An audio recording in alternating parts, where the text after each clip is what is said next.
SNS はですね、脳にとっては非常に強烈な刺激で、何が起こるか分かんないで、そのドーパミンっていう報酬系が活性化しやすいんで、依存症になりやすいんですね。また特にティーンエイジャーとかは例えば TikTok でね、多くの、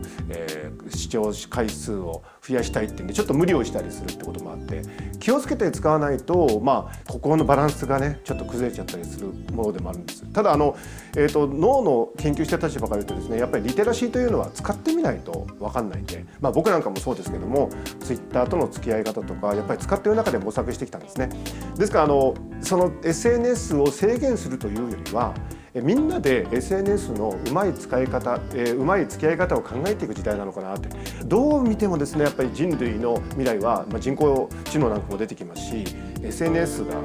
空気のようにあるのが未来だと思ってね。そんな中でそれぞれの SNS との付き合い方を、リテラシーとして学んでいく、そういう時代なのかなと思っています。この番組はエイブル、清水建設、JT の提供でお送りします。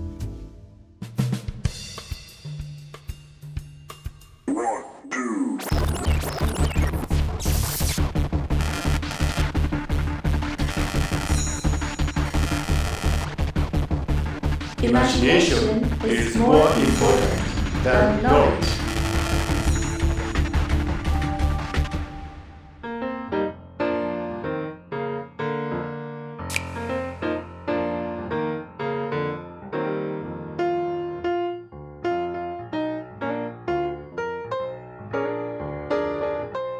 今からですね、ジャーナリストになりたい君へというテーマでお話をさせていただきたいと思います。どういう思いでもいいんですけれど、最後は自分がやっぱり今の社会をちょっとでも良くしたい、良くするために何ができるかなっていうところを軸に考えれば、どの職についてても何か社会がちょっとでも良くなるために何か貢献できてるっていう、そういう実感を持てることが多分ジャーナリスト、新聞記者しかないとか思うこと以上に重要なのかなと思ってるんですね。新聞記者ってやっぱり本当にありとあらゆる人に、自分が会いたいと思った人に拒否されない限りは近づいて声を聞かせてくださいっていうことができる。本当に自分の関心が今どこにあるか、自分のテーマがこれだと思うと、掘っていける。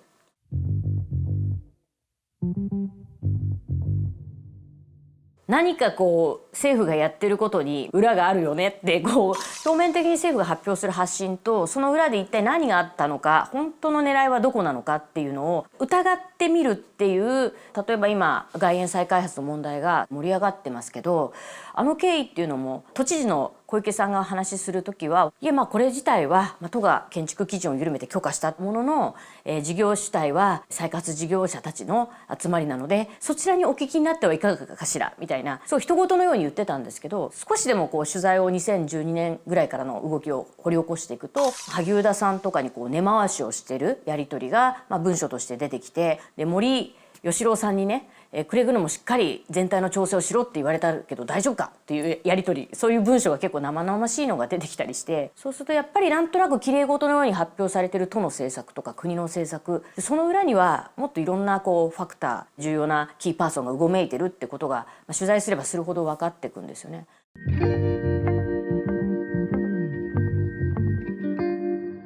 若者だけじゃなくて今全体の投票率がどんどん下がってるっていうのは分かるんですけど、実際例えば能條桃子さんっていう今若者の 50/50s プロジェクトという当選者をね男女半々にして女性の比率も上げて、それから若者の政治参加、これをずっとやってきた能條さんって方がいるんですけど、こんなに自分より一回り二回りも若い子がこれほど真剣にね投票率を上げるために体張って頑張ってるんだなっていうのが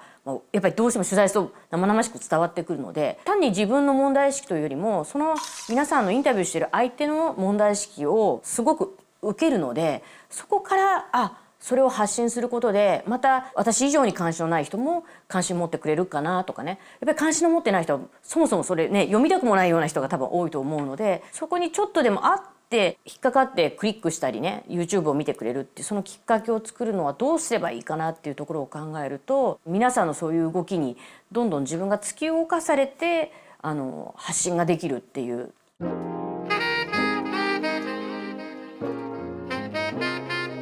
今はもう SNS 時代になったので、朝日新聞だからとか読売だから東京だからっていうよりも、朝日新聞の誰々記者がこういう記事書いてる、こういう発信してるって、結構あんまりその会社で区切れない時代に入ったと思うんですね。ニューヨークタイムズとか海外の著名なジャーナリストたちを見てても、もうまさにニューヨークタイムズという看板はあるけど、でもこの記者がこう言ったからやっぱり読まれる、ポッドキャストが聞かれる、 YouTube が見られるっていう時代に入ってるので、個人の記者のやっぱり発信を伝えていくっていうのは重要だと思うし、今普通の一般人の方がつぶやかれるつぶやきでもね、ものすごく社会に影響を与えたり、一人一人の市民の思いがダイレクトに私たちも読めるような時代に入ったので、それを取材する私たち記者側もですね、その会社のその枠を超えて自由にその問題意識を発信していってほしいなとはね思ってますね。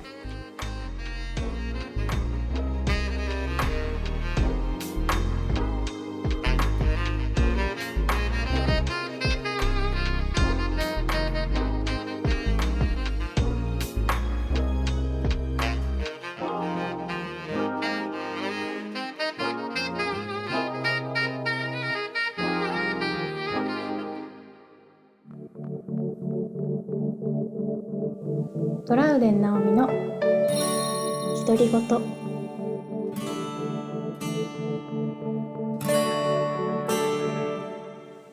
り言、独り言は普段から結構よく喋るというか、家で一人でいてもすっごくよく喋るんですよね、私。何しなきゃとか、あれするの忘れてたとか、誰と喋ってんのって感じだけど結構喋ってる。でもそうするとなんか自分の思ってることとか、中に溜め込んでるものとか、これ面白いんじゃないみたいなものが少し言葉にすることで形になる。あと忘れ物もしなくなる。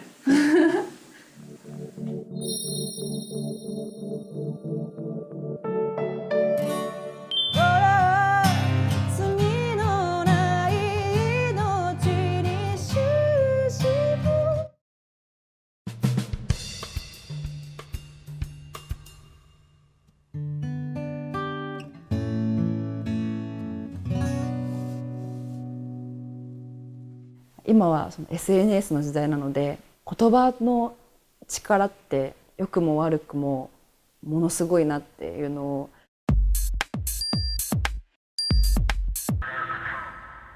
デリカシーもクソもない世の中になったよ。指先で人が殺せる事態になったよ。代償は必ずお前に返ってくるから、せいぜい楽しみに待っときな。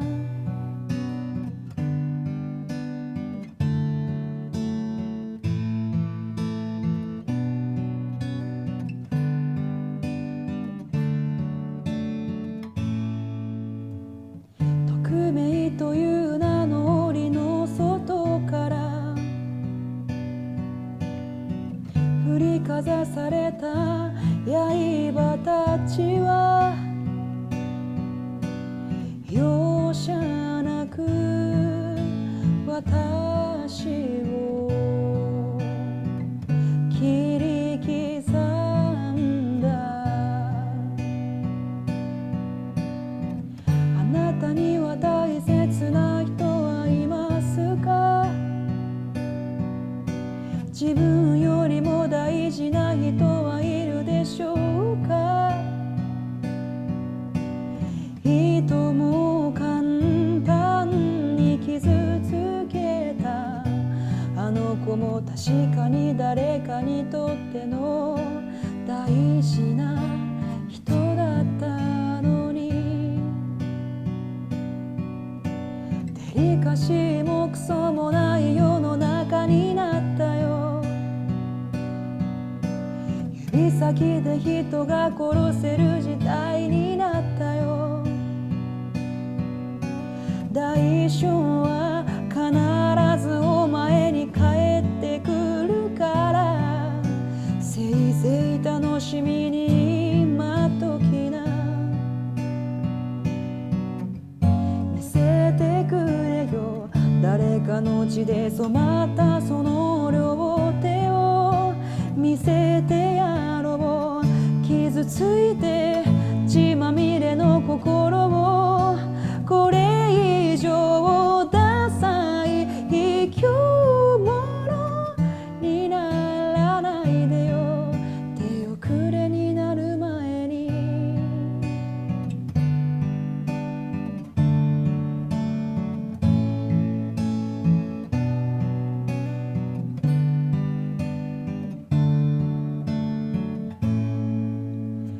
事の真相は誰にもわからないのに、さも全てを分かったような顔をして吊るし上げて一斉に袋を叩きにする。それを暴力と思わない腐った脳みそこそが暴力である。救いようのないむごい世の中になったよ。手を下さずに人が殺せる時代になったよ。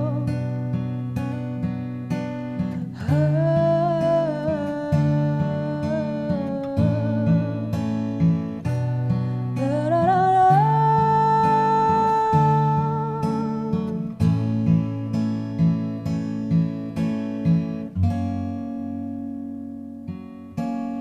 目を背けんな、裁かれることのない重罪に常識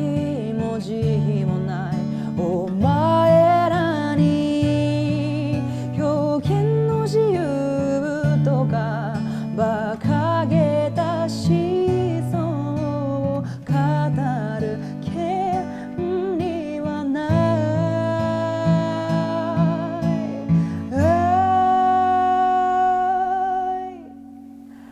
人殺し見せてくれよ。黒く汚れきったその両手を見せてやろう。消えてしまいそうな心、罪のない命に終止符打たせないでよ。気づいてくれよ。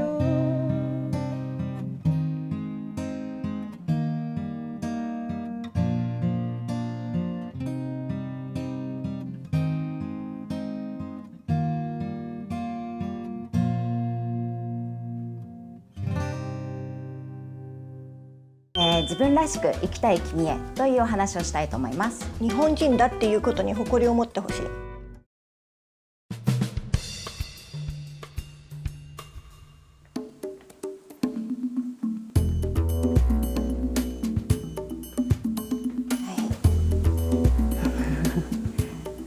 東京って感じですかね。水族表現家の二木愛です。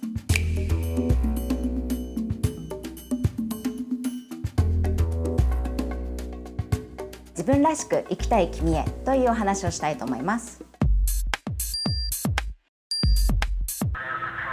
やっぱり海っていうのはとても正直というか、振動が4倍速く伝わると言われているので、自分の中で嘘をついてるというか、こっちと外が違ったら絶対に生き物が来なかったりだとか、いっぱい考えてしまうと息を止めて水の中に入れなかったりとかいろいろしてしまうので、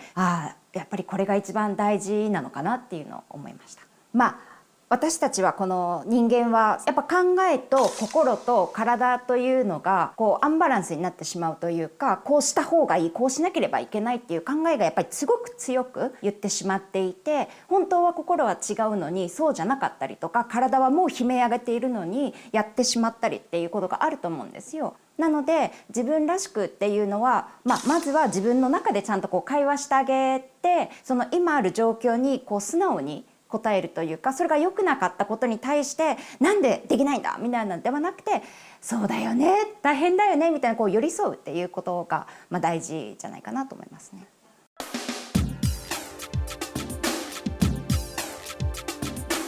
生まれてから死ぬまで唯一ずっと続けているのが呼吸なので、その当たり前にやってしまっている呼吸を今一度なんていうか集中してやるというか、息を吐くことの方が大事なんですけど、吐かないと中には空気が入ってこないので、まずは息を吐いて、で数回呼吸をするとわーってうるさかった考えとかっていうのもちょっとは落ち着くと思うので、その時にふとなんだかわからない湧いてくるもの、何でもいいんです。何の辻褄のないことでもよくて、なんか心っていつも必ず本当のことを言っているので、その声がちょっとは聞こえてくるんじゃないかなと思うんですよね。もう当たり前にやってしまっていて、で誰かに教えてもらったわけでもなく、生まれた時からやっているので、なんかそれが当たり前でも、当たり前っていうのはなんかあることが難しいことが反対になると思うので、本当はとても大事だっていうところですよね。なんか今一度その当たり前に過ごしている毎日をクエスチョンするというか、立ち止まって見てみてもらいたいってありますね。それはもうなんていうかクジラから教わったんですけど、いくら取り繕ったところで全部もうバレてしまう、その本当に近いこの手が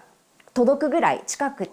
クジラに会ってじっと目で見られた時に、その私の外見を見ているのではなくて、中も全部通してスキャンしてもチェックしてるっていう感じがしたので、こちらもそのまま見せるしかない、扉を開けた状態でいるしかないっていうのがあって、そうするっていうことはイコール自分らしさだと思うんですね。隠したところなくて、弱いところも全部見せて、息も止めなんとかっていうのも全部見せて、これが私ですと、それが一番大事なことなんです。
日本人だっていうことに誇りを持ってほしい。私も世界中いろんなところに行って、いろんなところで生活をして、いろんなところで仕事をしてるけど、日本ほど素晴らしい国はない。クリエイティブの世界でももうトップレベルの素晴らしい、もう他の国とは違う、日本は独特な美学もあるし、それをもっと日本人の方に勉強してほしいし、分かってほしい。結構日本を出ないとそれが気がつかないケースが多い。本当は日本ほど進んでる国はないと思います。パリのトップの人でもニューヨークのトップの人でもみんなそれを分かってるので、日本人の凄さっていう自信を持って戦った方が、謙虚すぎても認めてもらえないので、実際日本人として求められてるポイントはいっぱいあるので、そこを生かして戦っていけば、日本人はどの分野でも世界のトップレベルで戦えると思います。客観的に考えたってミシュランの星の一番多いのは東京だし、日本だし、世界のどのシェフに聞いたって世界一のお料理の国はどこかって言ったらみんな日本って言うから。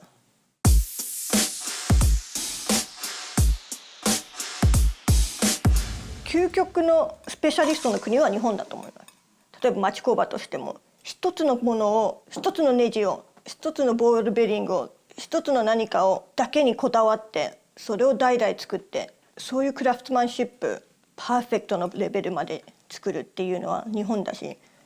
それと日本人の面白いところはそのパーフェクトなものを作ってもそれでももっと上にもっと上に行こうと思う。そういう面では結構外国人アメリカ人でもフランス人でも、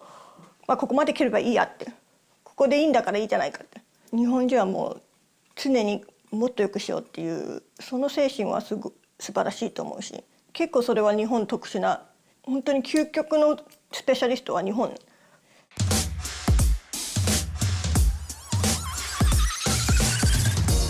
今の教育みんなとあんまり変わってちゃよくない。出てる釘にならないようにっていう、それがその世界で戦うのにはマイナスポイントになっちゃうと思う。アメリカでは結構子供の頃からあなたはどう思う、あなたは何を考えてるかっていう、あなただったらどうやるって、みんなと同じっていうのはネガティブっていう風な要素があるかな。でもそれがどっちがいいとも言えませんよね。だからアメリカ人あんなにわがままだし自分勝手だしっていうのもあるし、海外に憧れがあるっていう、それも日本人のいいところなんじゃないですか。それが日本人の謙虚さっていうか、僕たちがナンバーワンだナンバーワンだと思わないところが日本人のいいところなんじゃないですか。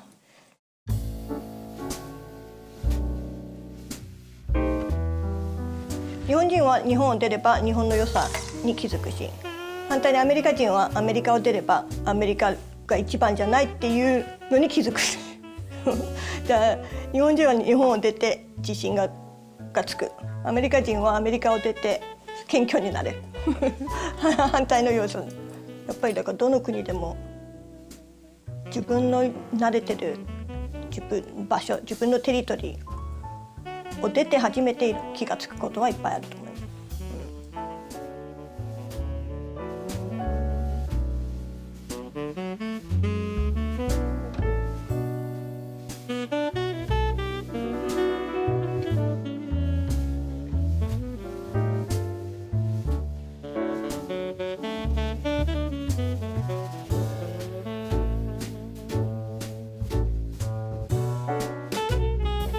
クリエイティブは宇宙ビジネスの重要さをお話ししたいと思います。しかも黒板の端の方でみんなの方向いてしてもらう。先生の隣席ってことこの番組はエイブル、清水建設、JT の提供でお送りしました。